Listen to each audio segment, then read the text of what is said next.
Sarah Jacobson, Marketing Artfully. So I want to talk today about planners, and I have lots of different planners. I have the Erin Condren planner, which is super cute. I have happy planners. I have arc planners that I make myself. I have traveler's notebooks. And I have to say that what I figured out a few years ago, I'd guess in 2015, so 3 or 4 years ago now, is that I was trying to buy a planner to solve my time problem. And I can explain this perfectly. One day, my husband is very good at keeping things in his head. So he can keep dates in his head. He's a computer programmer. He can keep times in his head. And for me, I can't. I have to have it written down, and not in a calendar on my computer. I have to have it written down. And so one day he was going over this thing of where our children were going to be. And I needed to go to my son's lacrosse because he was going to our daughter's volleyball. And then we were going to do this and this. And I, like, literally, I could feel my head start to explode. And I'm like, I don't have a planner for the family. I need to write these things down. Well, number one, let's call a spade a spade. It was the first week of lacrosse practice. So by the third week, I had all this down. It was just, okay, Tuesday, Thursday are lacrosse. Other daughter is volleyball on Thursday. And so very quickly that gets into your routine, and it's not as horrific as it was on the first day that you started it. Now, that having been said, it doesn't mean that I don't have to have a planner. I literally use my planner all the time. I have planners where I will do my to-do lists. I'm trying to find my to-do list. I think my planner is upside down. Here's my to-do lists.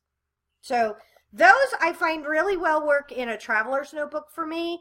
I also use my big planner when I'm doing a project. I'm going to be recording a course for Skillshare next week, and in that case I use my big planner with my daily to-do list, things like that. When I'm doing a lot of work with clients, I will use an appointment calendar. But what I found over the years was that as I got more and more stressed about my time and my lack of time, the more I felt that I could go and buy a planner. If I only had the right planner, it would fix my time problem. And I have to say, in all sincerity, my time problem was because my husband and I adopted 3 kids. I had a business. I had clients. I had things I wanted to do. And there wasn't enough time in the day. That's why I always felt like I was not doing things right. So I have a couple suggestions for you. Number one, you need to figure out very specifically the things that you love to do or the things that are your job, right? I'm an entrepreneur, so I work from home, and my time is very fluid. I could do whatever I want, but if I have clients that I need to do things for, if I'm doing a promoted post and it has to be out at a certain time, then I have to do it at a certain time based on other people's needs.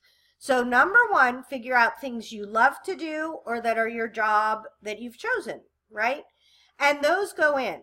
Also put in the things for your family. Whether you're single or whether you have a family, you definitely have times that you need for yourself. And these don't have to be important times to anybody but you. I have one girlfriend whose biggest joy is to get her toenails done. And so she felt very badly for a very long time that was on her calendar. And I'm like, that goes on your calendar first because everybody else has to work around something that gives you that much joy.